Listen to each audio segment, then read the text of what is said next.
France کے شہر ایویون میں G7 ممالک کا اجلاس شروع ہو گیا ہے۔ اجلاس میں یوکرین، ایران اور دیگر عالمی امور پر غور کیا جائے گا۔ اجلاس میں صدر ڈونلڈ ٹرمپ، یوکرینی صدر زیلنسکی بھی موجود ہیں۔ میزبان فرانس سمیت برطانیہ، اٹلی، جرمنی اور یورپی نمائندے اجلاس میں شریک ہوں گے۔ فرانس کے شہر ایویون میں G7 ممالک کا اجلاس شروع ہو چکا ہے۔ اجلاس میں یوکرین، ایران اور دیگر عالمی امور پر غور کیا جائے گا۔ اجلاس میں صدر ڈونلڈ ٹرمپ، یوکرینی صدر زیلنسکی بھی موجود ہے۔ میزبان فرانس سمیت برطانیہ، اٹلی، جرمنی اور یورپی نمائندے اجلاس میں شریک ہیں۔ اپڈیٹ کریں اہم خبر سے۔ فرانس کے شہر ایوان میں G7 ممالک کا اجلاس شروع ہو چکا ہے۔ اجلاس میں یوکرین، ایران اور دیگر عالمی امور پر غور کیا جائے گا۔ آگے بڑھیں اور آپ کو بتائیں، لبنان میں اسرائیلی حملہ کسی صورت قبول نہیں۔ ایرانی وزیر خارجہ کی جانب سے یہ کہا گیا۔ مزید کہا، لبنان پر اسرائیلی حملہ اور قبضہ معاہدے کی خلاف ورزی تصور ہوگا۔ مفاہمتی یادداشت میں ایک فریق امریکہ اور اسرائیل ہیں، مفاہمتی یادداشت میں دوسرا فریق ایران اور حزب اللہ ہیں۔ عباس اراغچی کی جانب سے مزید کہا گیا کہ لبنان میں جنگ کا خاتمہ ایران امریکہ ڈیل کا اہم حصہ۔ ایران، لبنان اور حزب اللہ کے معاملات آپس میں جڑے ہیں۔ پہلے مرحلے میں سب سے اہم مسئلہ جنگ کا خاتمہ تھا۔ مذاکرات کے آخری مرحلے میں جوہری پروگرام اور پابندیوں پر بھی بات کی جائے گی۔ عباس اراغچی کی جانب سے یہ اہم گفتگو کی گئی۔ انہوں نے کہا کہ لبنان میں اسرائیلی حملہ کسی صورت قابل قبول نہیں۔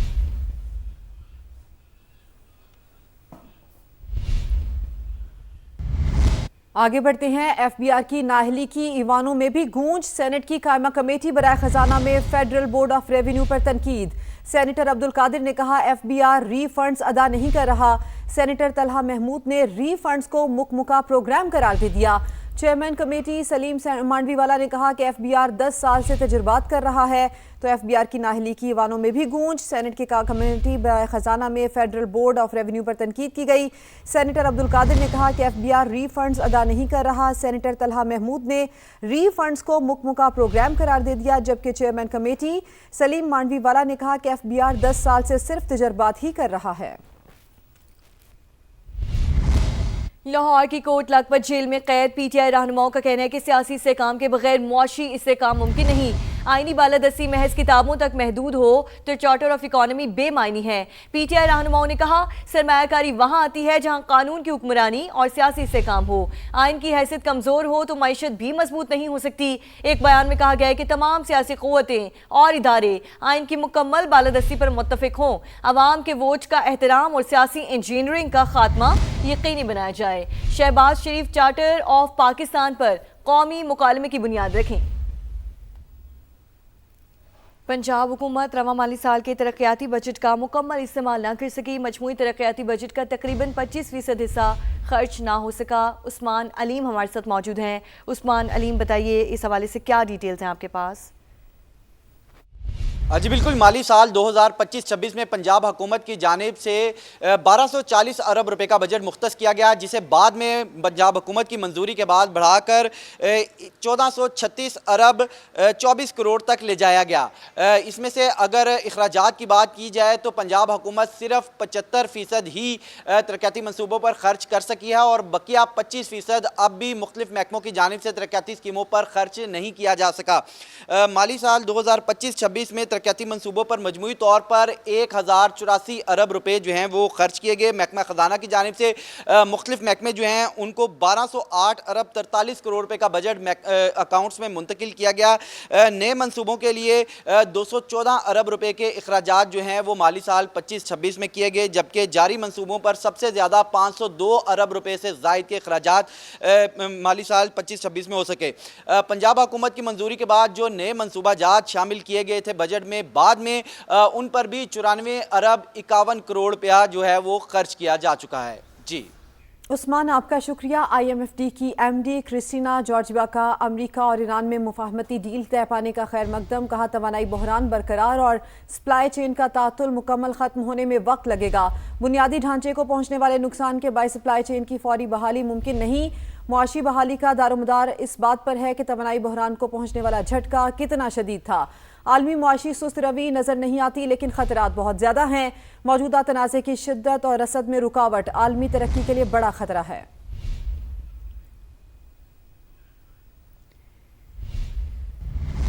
हुकूमत गरीब आदमी का ख्याल करे, पेट्रोल की कीमत को कम किया जाए। महंगाई में आम आदमी का जीना महाल कर दिया। शहरियों का हुकूमत से पेट्रोली मसनूआत की पुरानी कीमतें बहाल करने का मुतालबा कर दिया। शहरी कहते हैं पेट्रोल महंगा होने से दिहाड़ीदार तबके की कमर टूट गई है। कम से कम 200 रुपये तो होना चाहिए जिस तरीके से पहले था।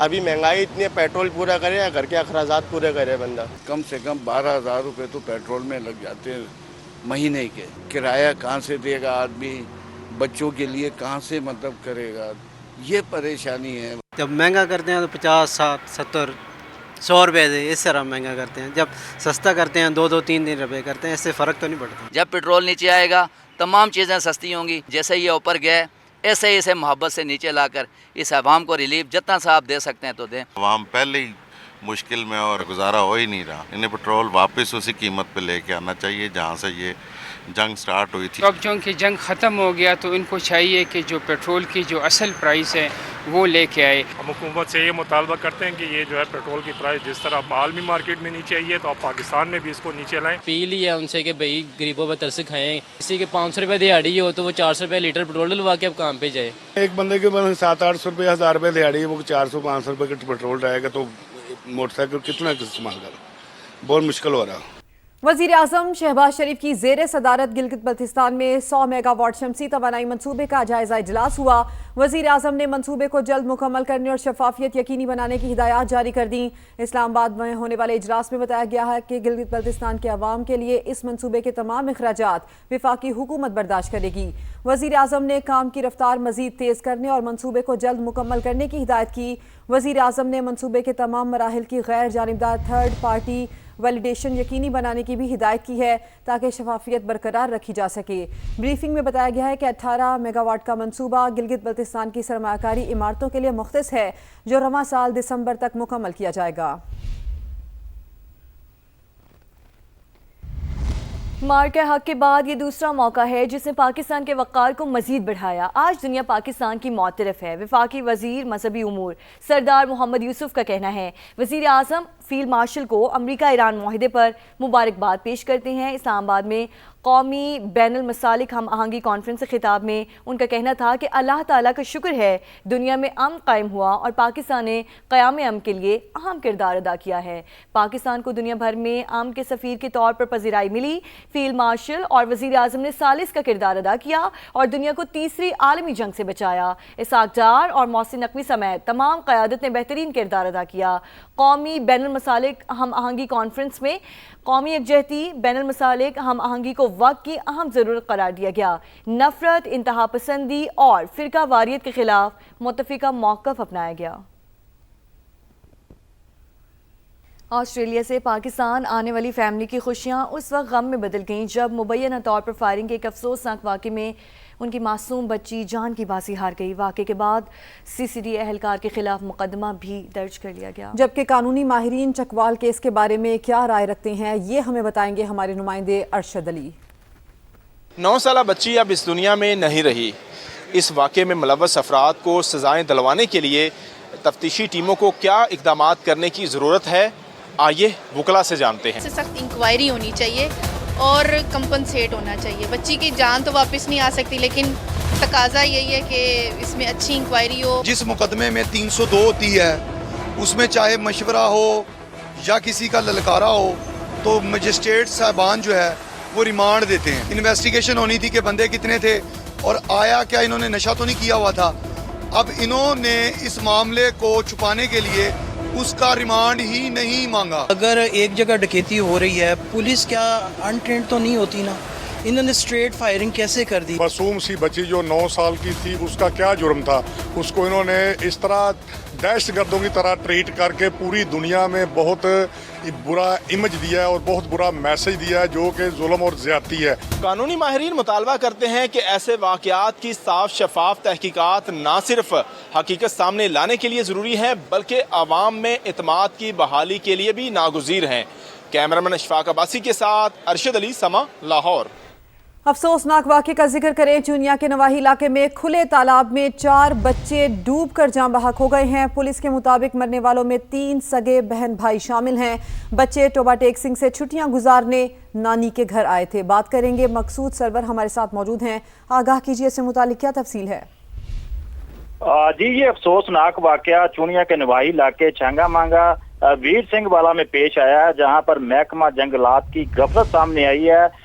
खुले मेन तालाब में नहाते हुए 4 बच्चे जो हैं वो डूबकर जान बाक हो चुके हैं। इतला मिलते ही रेस्क्यू 112 की टीमें मौका पर पहुंची हैं। रेस्क्यू स्टाफ ने चारों बच्चों की जो लाशें हैं वो निकाल ली है। इब्तदाई CPR देने के बाद डेड बॉडीज को कानूनी कार्रवाई के लिए THQ अस्पताल चूनिया मुंतकिल कर दिया गया है, जबकि पुलिस की जानिब से वाक़े की इंटेरोगेशन भी की जा रही है। जान बाक होने वालों में हादिया दुख्तर अकबर उम्र 11 साल, इमरान वल्द रहमत उम्र 12 साल, मोहम्मद मुराद वल्द अकबर उम्र 12 साल और इस वाक़े से मुतालिक आपने हमें आगाह किया। मकसूद सरवर, आपका शुक्रिया।